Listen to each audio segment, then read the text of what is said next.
this quick tutorial, I'll walk you through proven methods to optimize your Wi-Fi connection on Windows 10 or 11. Whether you are gaming, streaming or just browsing, these tweaks can give your internet a real performance boost.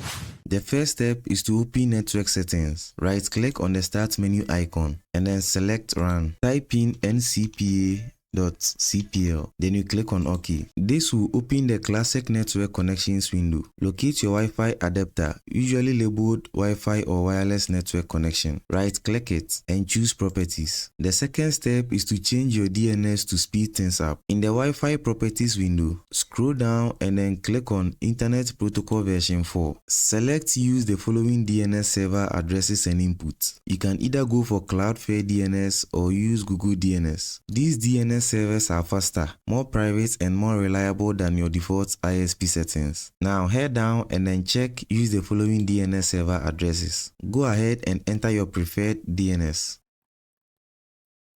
After you are done entering the preferred DNS server and alternative DNS server, click on OK. Then you click on OK to close all windows. For the third step, optimize Wi-Fi adapter settings. Right-click on your Wi-Fi adapter again and then click on Properties. This time, click on Configure. Now head to the Advanced tab and click on it. This is where the real magic happens. Go ahead and modify these settings. Let's begin with Fat Channel Intolerant. Set it to Disabled.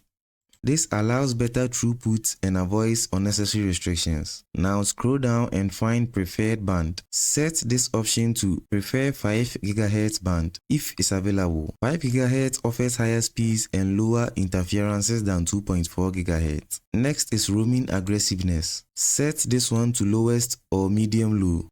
Lower settings give you a more stable connection, especially when you are close to the router. Now scroll up and then look for channel width for 2.4 GHz and channel width for 5 GHz. Set both to auto. And then note this, you will only see 5 GHz settings if your PC and router both support dual band Wi-Fi. Click on OK to save your changes. Now for the final step, reconnect and test your Wi-Fi. Restart your PC to apply all changes. After restarting, click on the Wi-Fi icon in your taskbar. You may now see two separate networks, one for 2.4 GHz and then one for 5 GHz. Connect to the 5 GHz network for the best speed, especially if you are close to the router. And then make sure your router is placed in a central open area for better coverage. And also update your Wi-Fi drivers from the manufacturer's website if issues persist. Also avoid using USB Wi-Fi dongles with low signal strength. They bottleneck performance. That's the end of this tutorial. Don't forget to like, subscribe and turn on the bell notification so you never miss another performance tip. Thanks for watching and I'll see you in the next tutorial.